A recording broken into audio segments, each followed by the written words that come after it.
My name is Halima. I think most of you know me. I work in dollar store business for last 10 years. I believe in 2003 we established that business. I believe so we don't have any complaint, anything. The community love us. Of course, we love the community. We working like a family. Business, most of you know me, so I'm happy to working with dollar store. So, but the reason today I'm here up here, because of the community change, the clientele change, and we need to make it the dollar store, make it beautiful as it is. So when we see that when we started, but slightly the business is down. So we don't have much business as we expect. I am asking the Great Street help to change it a little more nice, different business, like we call like a juice bar, a healthy stuff. So I'm asking to get some, Great Street help. So that's it. Yeah, just to supplement what she said, I know English is not your first language, but she's the proprietor of the dollar store, and it's 1500 block of 7th Street, and they are applying for a Gray Street small business grant, and they're seeking that the ANC 6E to approve or to give their blessing on their grant. That have you submitted it already? Yes. Yes. It's actually been conditionally awarded. It's been conditionally awarded. So that, and they plan to make changes to their business with the grant money that they receive. As she noted, as the neighborhood demographics has changed, that the dollar store is not as profitable as it used to be. So they are planning to change with the times. So should I make a motion, or does anyone have any questions? Or should I just make a motion? No, go ahead and make Okay. a motion. I move the ANC 6E support the, what trade name are your grant? Ask investment dollar plus. Okay. Investment doing business as dollar plus savings at ANC 6E, support their application for small business grant from the Great Streets Small Business Capital Improvement Grant. And we communicate our support to the Deputy Mayor's for Planning and Economic Development's office. No, friendly amendment, just, it's not an application because the application, has been approved and the Deputy Mayor's office intends to award it, so it's that we support the award. Okay. And I'll second it. All right. Any discussion from commissioners? Can we take a vote then to support Dollar Plus? Please signify by saying yea. Aye. Aye. Any opposed? Any abstentions? Okay, 7-0. We support your Thank you so application, and we will get in touch with DemPet. Okay, thank you so much. Thank you. Okey doke. Next on the agenda, United House of Prayer has asked to, again, bring some information regarding parking on the 1200 block of 6th Street Northwest. Mr. Aristotle Green, the floor is yours, sir. Thank you.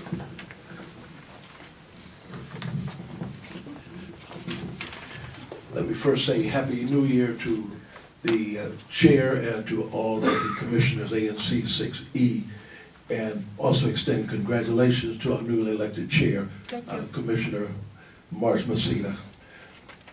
I am here tonight to share with the ANC and with the community some recent events relating to parking controls by the DC Department of Transportation in the 1200 block of 6th Street Northwest on the west side. Madam Chair and Commissioners, parking control signage was discovered on Wednesday, November the 5th in the 1200 block of 6th Street Northwest west side alongside the national headquarters of the United House of Prayer, stating, quote, "Pay to park at all times, Monday through Saturday, 7 a.m. to 8:30 p.m. As it turns out, this wrongful action was taken without any knowledge or direction from Director Matthew T. Brown, DDOT. In fact, Bishop C.M. Bailey's personal intervention produced the following results as stated in this communication to Director Matthew Brown. Bishop C.M. Bailey, CEO and Trustee, United House of Prayer, has asked that I convey to you as Director, DDOT, his sincere thanks and appreciation for your remarkable remedy of the problem occurring today in installing in error pay to park signage alongside the National Headquarters Congregation of the United House of Prayer, 601 M Street Northwest. Your prompt remedy of this problem was all the more remarkable in that Bishop C.M. Bailey had us to contact you at 3:20 p.m. on the afternoon of Wednesday, November 5th. You responded in writing at 3:27 p.m. on the same afternoon. Before 4:30 p.m. or thereabouts, those paid to park signs were completely removed. In light of this recent event, Bishop C.M. Bailey felt it was of critical importance to report on an earlier action taken by ANC 6E in its October 2014 public meeting. In this October meeting, ANC 6E reintroduced the issue of diagonal parking controls by DDOT in the 1200 block of 6th Street Northwest alongside the United House of Prayer. Upon inquiry by United House of Prayer into this matter, Director Matthew T. Brown denied in writing any knowledge of any role by DDOT in raising this above referenced agenda item all over again that was placed on the October 7th agenda of ANC 6E. In correspondence to the United House of Prayer dated August 29th, 2014, and to Chairman Phil Mendelson and members of City Council, Mr. Brown stated, quote, "I take seriously my responsibility to ensure that the transportation system serves all, including residents, the faith-based community, businesses, the government, and visitors. Since June 2014, I have worked with United House of Prayer to address their concerns. I wanted you to hear from me about all that DDOT has done to help balance the needs of the church with the concerns of the residents in ANC 6E and the safety of the traveling public. Based on the traffic and safety analysis performed April 2014, along with the ANC's resolution, on June 6, DDOT issued a notice of intent stating it intended to return the allowable time for angled parking to the original hours of 7 a.m. to 3 p.m. United House of Prayer expressed strong concern with DDOT's recommendation. I met with the church, the traffic engineers who performed the study, and other DDOT staff to discuss the situation on June 18, 2014. Because of the concerns with the study expressed by United House of Prayer, DDOT does not plan to reduce the hours of diagonal parking, and the extended hours, 3 p.m. to 9 p.m. on Sundays, will remain in place. In lengthy discussions with the United House of Prayer, DDOT staff and other DC government officials, Director Matthew Brown distanced DDOT from the following aspect of Mr. James Cheek's purported study of April 2014 as follows. The purported study made broad statements and did not specifically relate to diagonal parking between the extended hours of 3 p.m. to 9 p.m. on Sundays. Purported study did not specifically relate only to the 1200 block of 6th Street Northwest. The study did not isolate traffic data to specifically address Sundays only from 3 to 9 p.m. The study did not isolate data to specifically address accidents and or collisions, side swipes, occurring during the extension of hours from 3 p.m. to 9 p.m. on Sundays, which is the precise time frame in question. As a longtime institution in the area, United House of Prayer has not observed these claimed accidents and or other adverse traffic events from 3 p.m. to 9 p.m. on Sundays. In fact, this 1200 block of 6th Street Northwest is almost a ghost town, approaching 9 p.m. on most Sundays. In conclusion, this purported study, allegedly done by consultants for DDOT, seems to be bogus and concocted or invented simply to justify a decision reached earlier by some persons to take back the grant of extended hours of diagonal parking hours to United House of Prayer on Sundays. In being in attendance at the ANC meeting on the night of Tuesday, October 7, 2014, some very irregular actions by the ANC were noted as follows. Although ANC 6E moved the agenda with this diagonal parking issue, numbered item number 10, the chair moved this issue up toward the front of the agenda without any approval being asked or given by any other ANC commissioners. He gave no basis to the ANC or the community as chair for calling for a now outdated and discredited April 2014 study, which DDOT had already set aside in coming to agreement with the United House of Prayer to leave the extension of diagonal parking in place until 9 p.m. on Sunday nights. He did not inform any of those in attendance that the October 7th ANC public meeting of the actions taken by DDOT Director Matthew Brown in arriving at a peaceful resolution of this diagonal parking issue with the United House of Prayer and set forth in correspondence dated August 29th, 2014. Notwithstanding this peaceful August 29, 2014 resolution of this issue by DDOT, Chair Alex Patro offered no explanation whatsoever why this issue was being reintroduced by ANC 6E and why United House of Prayer was placed on the ANC October 2014 agenda. The chair gave no explanation whatsoever as to any reason why Mr. James Cheek of DDOT was asked to even appear before ANC 6E at its October 2014 meeting. He allowed Mr. James Cheek of DDOT to exit the meeting before Apostle A.D. Cunningham, pastor of the UHOP National Headquarters Congregation at 601 M Street Northwest, could get answers from Mr. James Cheek on the validity of the dates, time frames, locations, etc., for which Mr. Cheeks claimed as the basis for his purported April 2014 study, which he presented in this public ANC meeting with his audio visual showing an inaccurate date of October 2014 rather than the April 2014 period in which it was done. Even more curious was the fact that following Mr. Cheek's presentation, the chair took no vote whatsoever on Mr. Cheek's presentation on his purported, quote, study, close quote, on the issue of parking alongside the United House of Prayer in the 1200 block of 6th Street Northwest.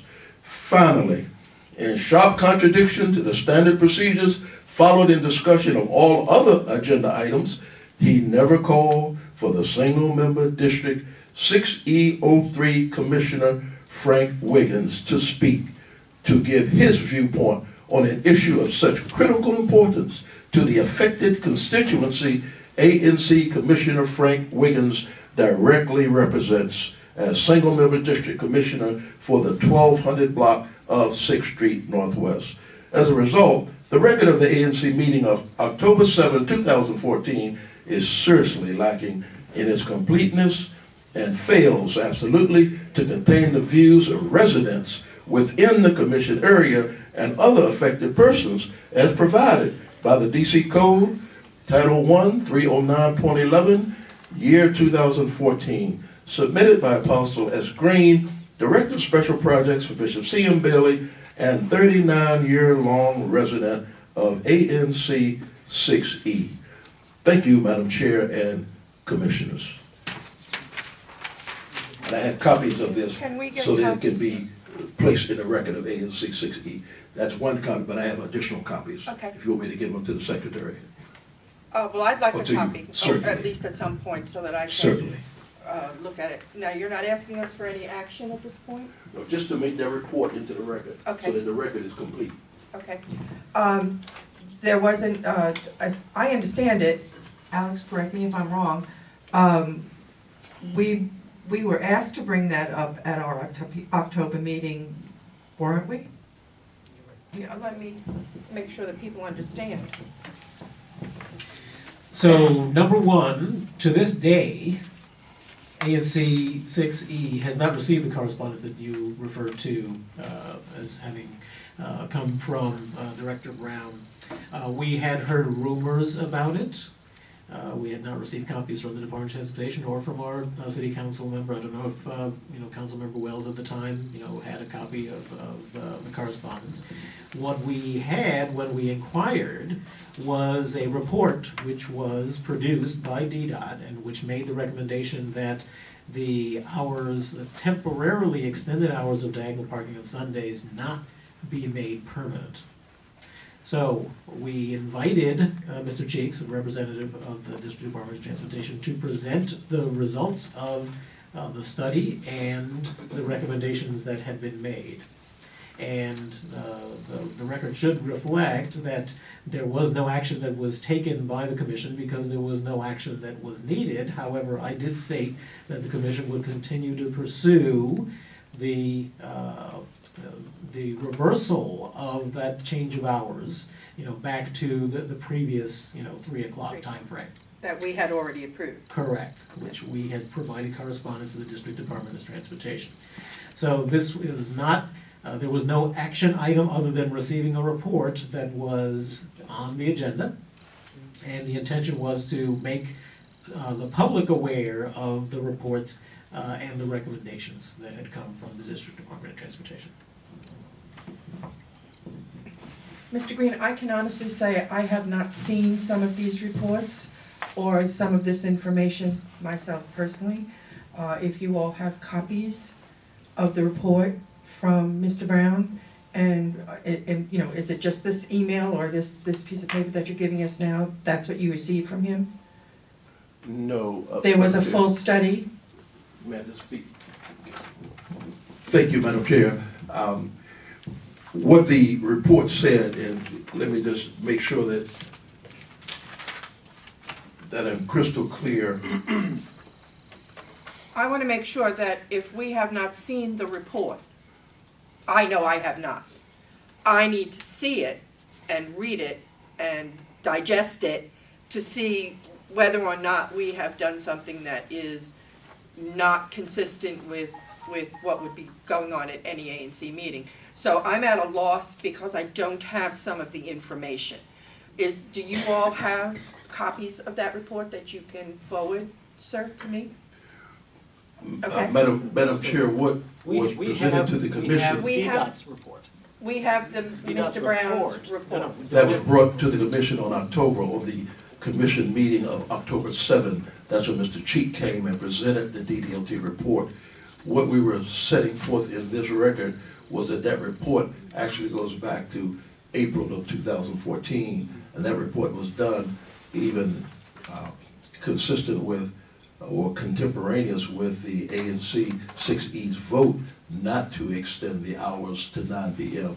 And then Mr. Matthew Brown and members of DC government, his staff, he discussed all of this with the consultants, and in meeting with the United House of Prayer, they agreed that there's not a problem with extending those hours, and so that was done in August with correspondence to City Council, to DC government and others. In August of 2014, it was agreed that those hours would remain until 9 p.m. at night, and that was in written correspondence with DC government, with the mayor, with Mr. Matthew Brown, with members of the City Council. All of that was a public record. And since we don't control the ANC, we we cannot explain why it did not come to the commission, but it certainly was discussed openly with DC government. We appeared in hearings before DC City Council, the United House of Bread did, in public meetings. The ANC I'm could have not appeared. questioning what you're Yes. saying, Mr. Green. But all I'm saying is that all of these things were done openly, and so we were And I'm not not responsible for suggesting bringing that a there record was- to the ANC, so I'm not sure why you don't have that record. Well, I That's what I'm don't. saying. Okay, I don't have it, and I would appreciate if we, oops, sorry. No problem. If we could maybe get some copies of this information, if we have made a bad decision, we need to relook at it. If we look at the study and we look at whatever's there and it correlates to what we already agreed to, then there would be no change. But I'm not adverse to looking at the information, all of the written information, and taking it to the next level, whether it be we stand by what we decided, or we will revisit the situation. I think if we have all of the information, we can make a more intelligent discussion and decision. Is that, You will have it. okay, very good. You can just give me a call if I'm at 475 K Street. You can either drop it off to my front desk, or I can stop by and pick it up. But I think we need to gather all the information and make sure that the decision that was made, and let's face it, we're all humans, we could make mistakes. If we made a mistake, we will revisit. If we did not make a mistake and the commission feels that its decision stands as is, we will let you know that, and we will discuss it at a public meeting. You have, but Madam Chair, you asked a question that I don't think I heard the answer to. Who invited Mr. Cheek to make that presentation to the ANC Commission? The chair did. The chair at the time made that decision. I can't, No, Alex just- did what he thought was the right thing to That's do as perfectly chair, fine. and I can't question that. Oh, I'm not questioning, I just wanted to hear the answer. I don't think I heard we, but we don't know who. I always we use the collective we, because we are a commission of 7 members. And if one person invited somebody to represent information to the community, it's a we thing. But if you would be so kind as to provide me with some information, I will look it over and I will make a determination. Thank you, Madam Chair. Certainly, thank Is you. there anyone else from House of Prayer who wishes to speak? Dr. Patricia Shaw. Honey, I'm sorry, ma'am, would you like to come up? We really need to be able to hear what you're saying.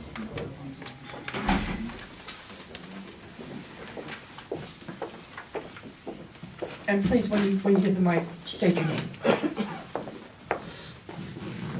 Dr. Patricia Shaw. In the October meeting, Mr. Cheek made a specific promise that he would place the raw data for his study online for us to see.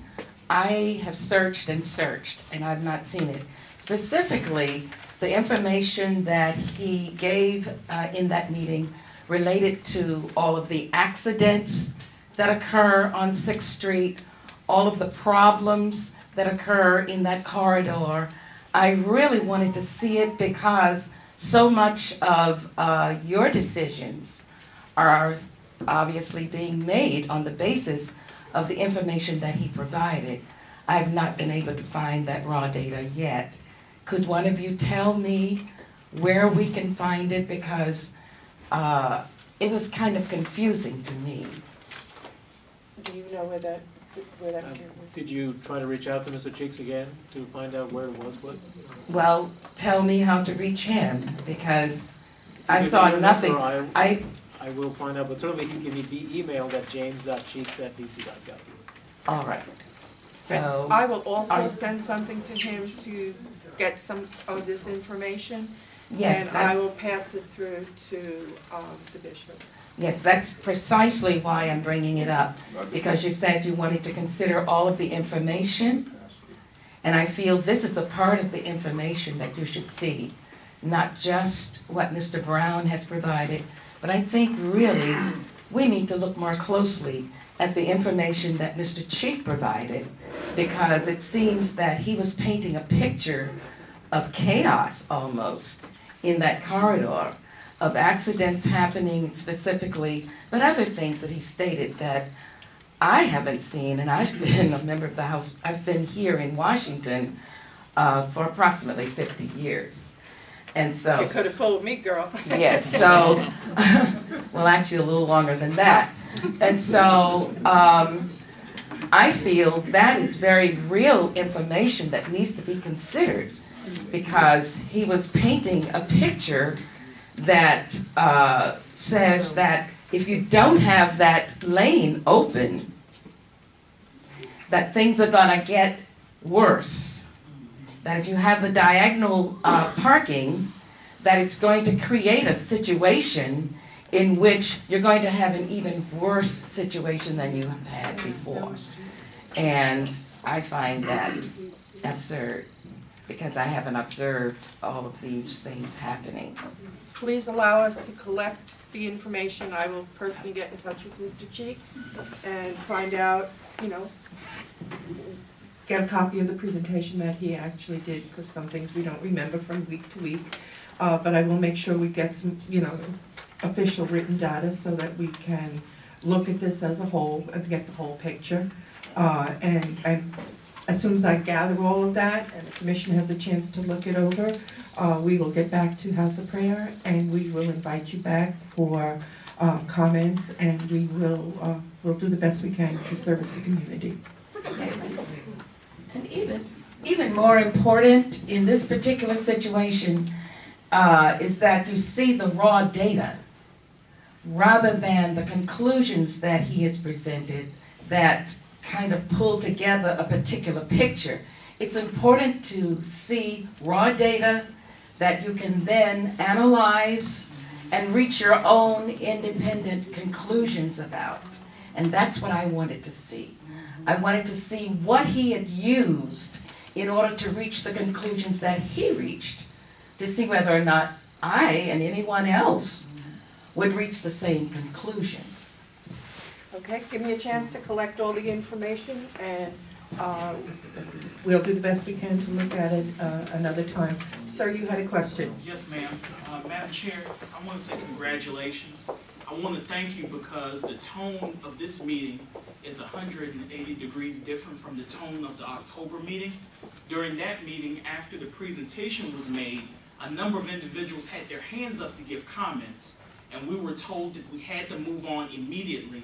Those comments were brushed past, and the chair at that time told us, and I'm almost quoting, that he looks forward to the date that the signs that allow the angled parking on Sunday will come down, no matter what we or the information that we have to provide could show. And so I just want to commend you and all the commissioners present for the different tone that we're taking, because we're all citizens, we're all making up a community together, and we have to live together. And the fact that our leaders are willing to listen to us and have proper engagement is a breath of fresh air. So I just want to thank you very much. Thank you, I appreciate that. I'm sure that all the commissioners feel the same way as I do. If we have misjudged or misrepresented or been misrepresented too, we will relook at all the information. I think that's, a necessary thing in order for this ANC to function properly. And UHOP is invited at any time. You can get on our agenda at any time.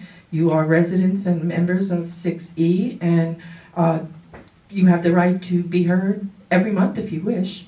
But we will gather and get information, and I promise you we will get back to you, and we will give you a bit of our time in order to do so. Thank you. You're quite welcome, sir. Anyone else who'd like to make a comment on this? Yes, sir. I was not at the October meeting, so I can't, It got a little rowdy. maybe I'm not sad to have missed it. So I just don't want to leave you with the impression that everybody sitting here is up in arms about taking away the diagonal parking. There are people sitting here who don't like the diagonal parking, and I want you to keep that in mind, that there are other people in 6E who live here and who use 6th Street who thought the decision was great. And I understand that, and I think one of the things we may do, just to gather and make sure everybody's voice is heard when we revisit, is to if you would go to our webpage and there'll be a survey, small survey, you agree, you disagree, and we'll get consensus from those folks who have a comment or wish to make a comment on the subject. Don't look for it in the next week, but give us a chance to get it up there and comment. We ask that you live in 6E in order to make your comments. Yes, sir. Yeah, in light of what you just stated, I would take us back to the previous conversation with individuals from WASA in terms of who has access to go online to register their comment. I think that individuals here have stated that they want to be a part of the process, but the means and the tools by which they are able to have their voices heard does not speak to their own type of culture of communication, and therefore leads us to only hearing the voice of those who do have means and technology. So there has to be a way, I believe, going forward, where everyone's voice is taken into consideration, and that with majority also, where the minority of people who do raise their voice also think a majority of people who are in the district, not just other people. Well, as any member of this commission can tell you, I am the one person who is constantly saying not everybody has email.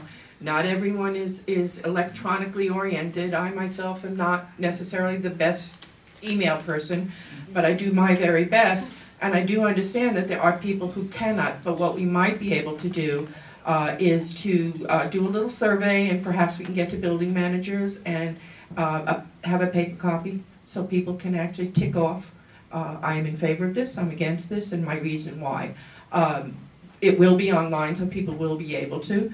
I would suggest that perhaps if you wanted to go out to general public, the Mount Vernon Triangle blog is always open to present information, and it gets about 20,000 readers a day. You might want to put a blurb out on that blog. Alex, is there another blog that people in your area use that would be, you know, a way for people to leave comments? There are a couple of blogs. There's not so much blogs, but listservs. There's several listservs. So we'll share that Okay, at so the we'll get that out to the public, and we'll put it out in our newsletter, and we'll have a collection drop-off place for people to leave their comments or their information, and perhaps we can have one at UHOP, and we'll have one someplace else, so that everybody's voices are heard.